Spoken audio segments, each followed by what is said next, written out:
Greetings, fellow YouTubers, and welcome to Dark Talks.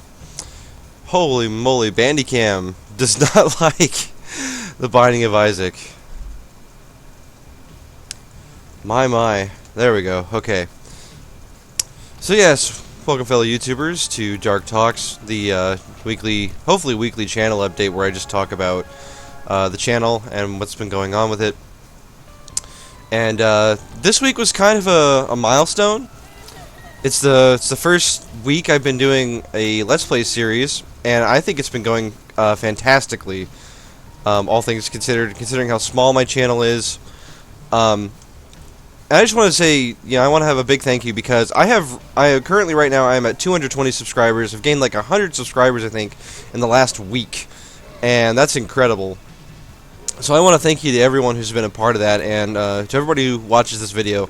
I know that my channel updates haven't been getting a lot of views, but I mean, hey, some people are interested in what's going on with me, and other people just want to know what's going on with England. And I can't really blame them for that. I mean, it makes sense.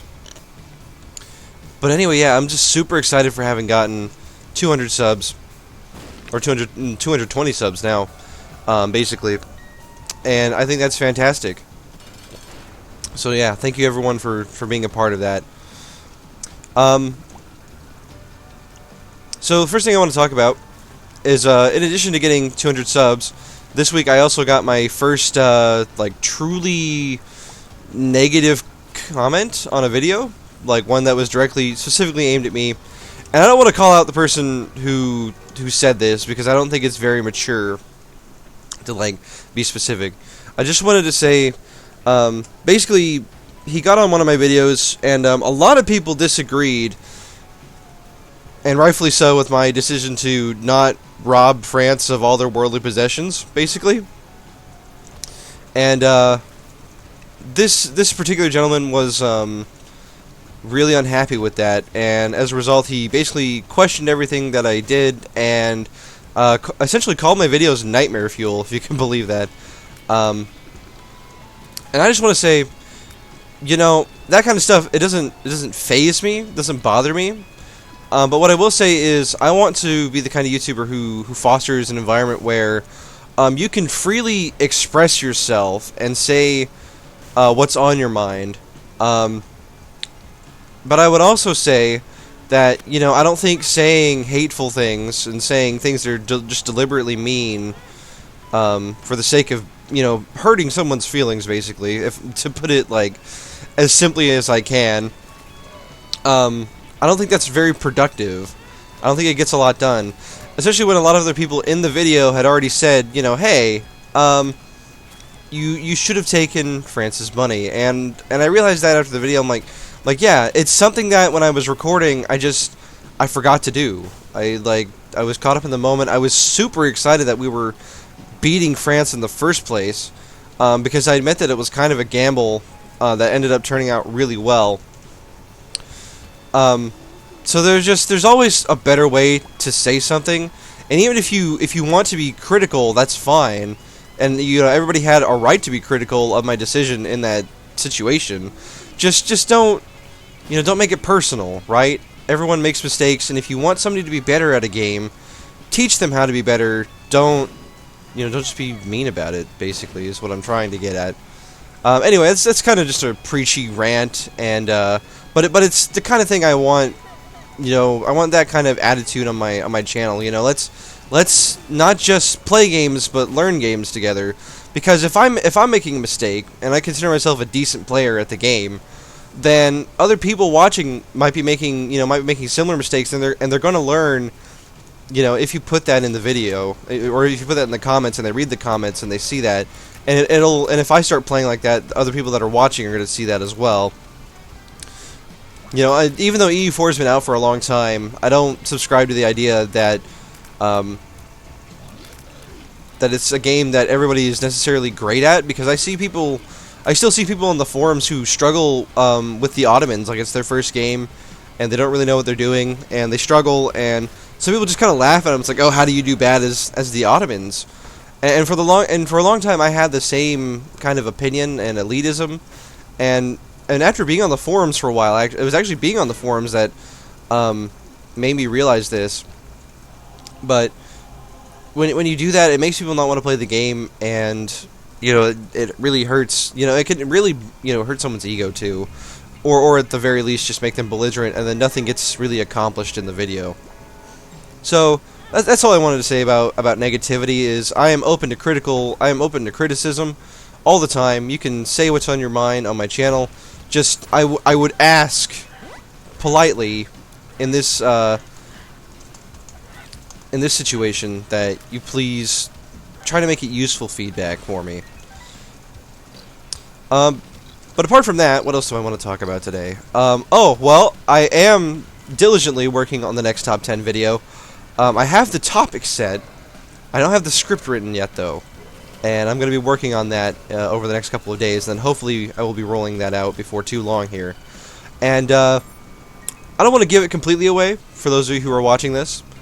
But all I will say is, what do Albania, Ryukyu, and the Apache tribe all have in common?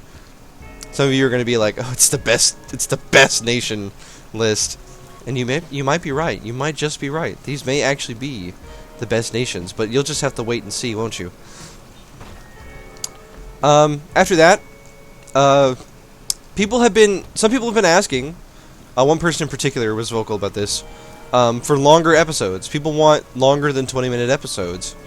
And as far as I'm concerned, considering that this isn't my livelihood, I don't, I make a very small amount of money. I do monetize my videos, but I don't make, like, anywhere near enough to even really call it income, actually. Just because my view count is so low. But people have been asking for longer videos, and so I'm going to start doing 25-minute videos on my Let's Play. And I'm okay with that because it means that there's fewer videos. I don't think it's really going to affect it's going to affect the size of the videos, which actually means uploads are going to take longer. And actually, I don't understand the rationale behind longer videos, but if you guys are asking for it, I'm going to deliver. Because I don't see a reason to not do 25-minute videos. So yeah, we're gonna up to 25-minute videos on Let's Plays. Another thing I want to talk about, I have a checklist here that I'm reading as I play this, and one thing I want to talk about is how many of you that are watching this would be interested in watching like an RPG series. I have basically marketed this channel as an EU4. I wouldn't say marketed. I've just mostly done EU4 videos and EU4 content. Just because people want to see it, and people, that's the Revolution video is what got me here in the first place. But for those of you who are watching, for me, and just like or like watching the way that I play games, how many of you would like to see a role-playing game, something along the lines of, well, I've been playing this game recently. It's an older title by the name of Neverwinter Nights. And I've really been having a blast playing it. It's based off the Dungeons & Dragons 3.5 engine, and I would love to make a series about it, but I don't know if anyone would really be interested in watching something, even though it is D&D. And but I've also been thinking about doing the game Darkest Dungeon, if you've heard of that game, because it's a game that I haven't beaten yet. I have played it enough to understand how to play it, but I thought about playing Darkest Dungeon and naming, my characters in that after, subscribers, after people who have left comments on the channel, and who I would like to see either be heroic or die horribly, basically.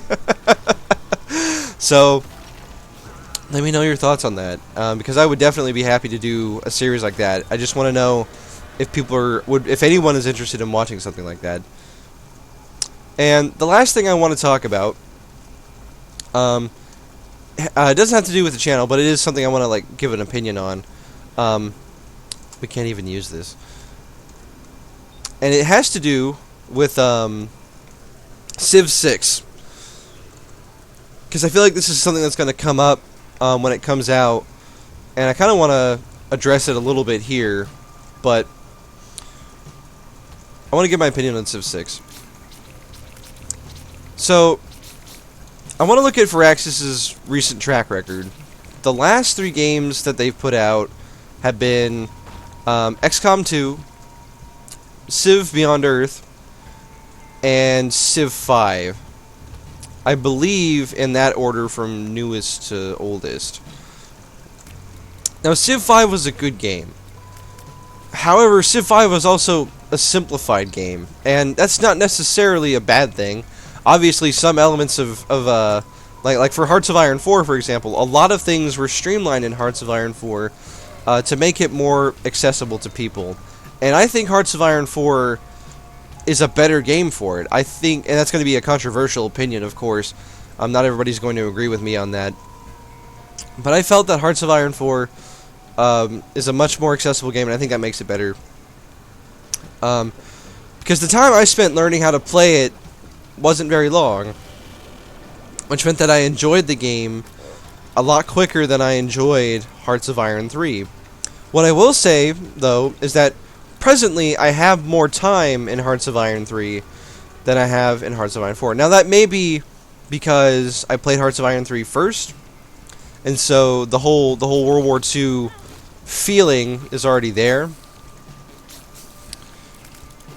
But you know, I just don't feel like experiencing it over and over and over again. In fact, when I played, and this is just the kind of player I usually am, when I played Hearts of Iron 4, I've actually not played as any of the major powers.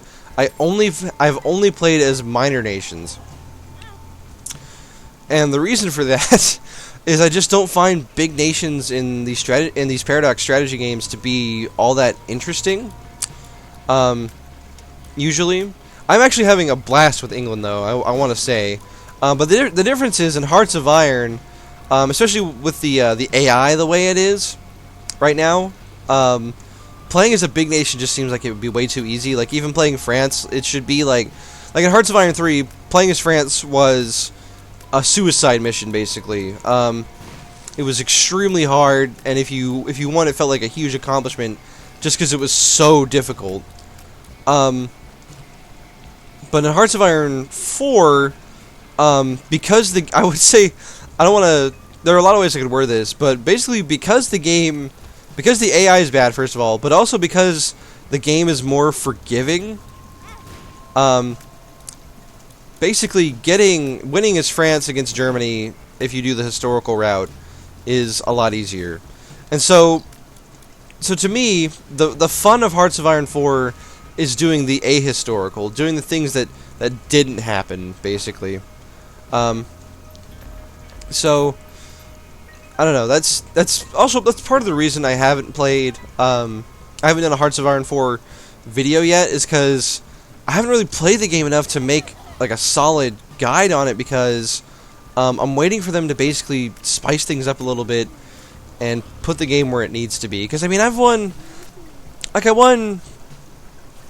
as the Allies, as Greece, and my troops were just obliterating, the Germans as a Republican Greece, not a fascist Greece, a democratic, Hellenic Republic. It was the nation name after the switch.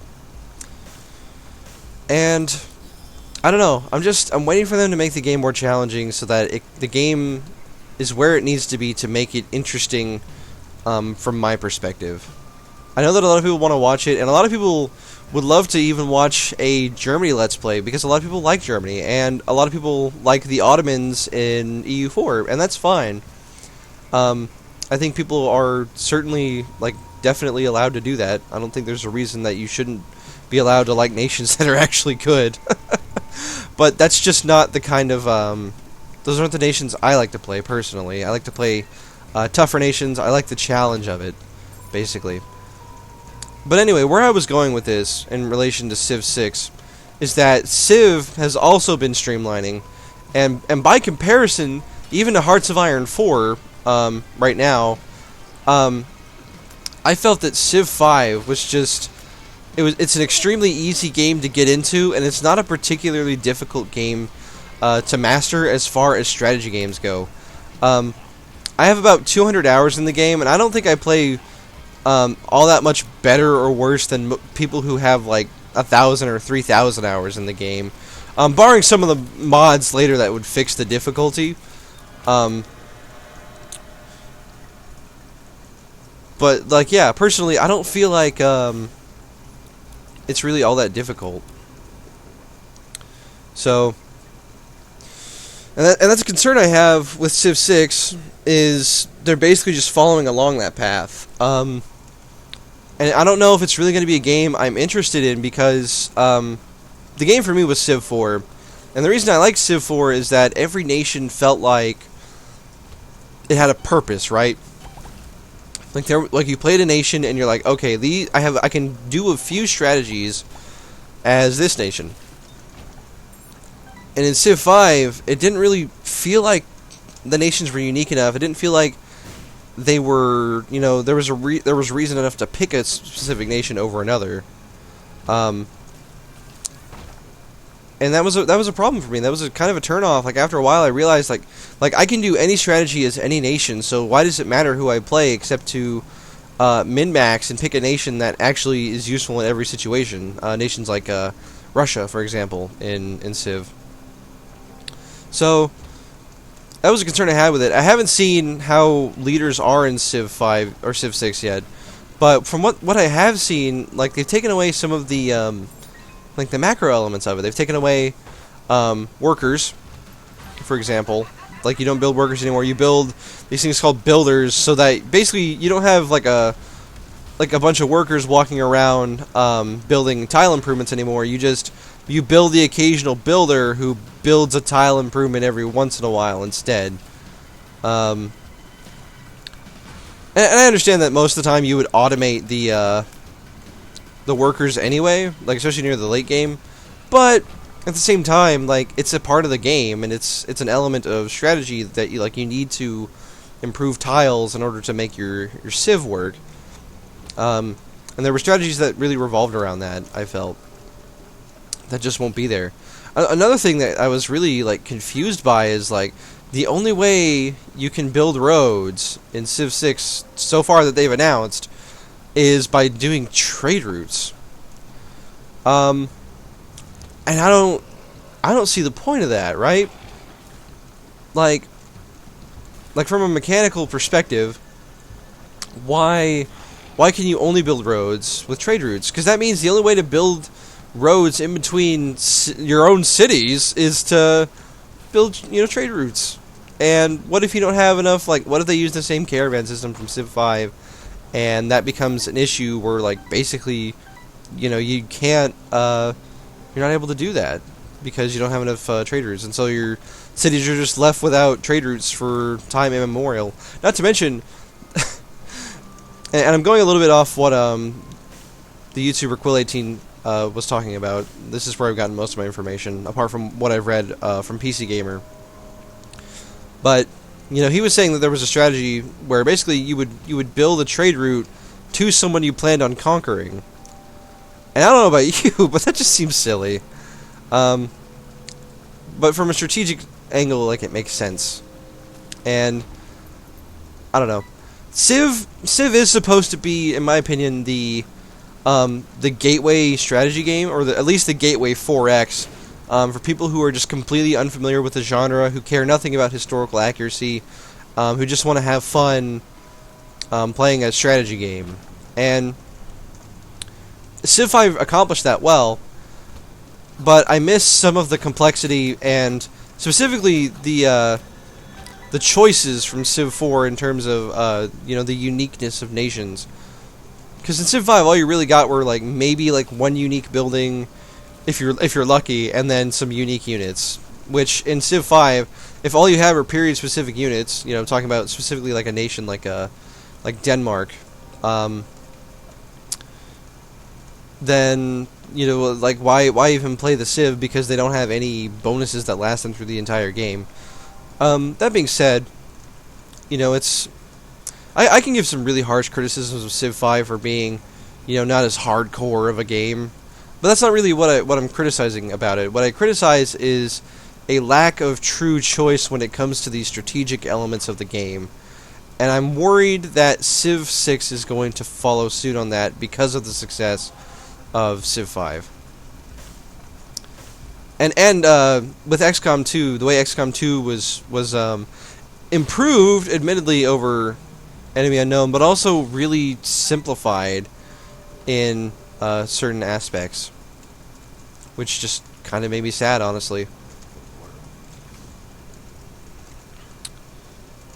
So, yeah, those are my thoughts on Civ 6. I'm kind of worried that it's going to fall into the same trap, basically, of streamlining the game to the point where it takes away the key strategic elements that made the game so good in the first place. Now, I get that it's 4X. It's not supposed to be the most complicated thing in the world, but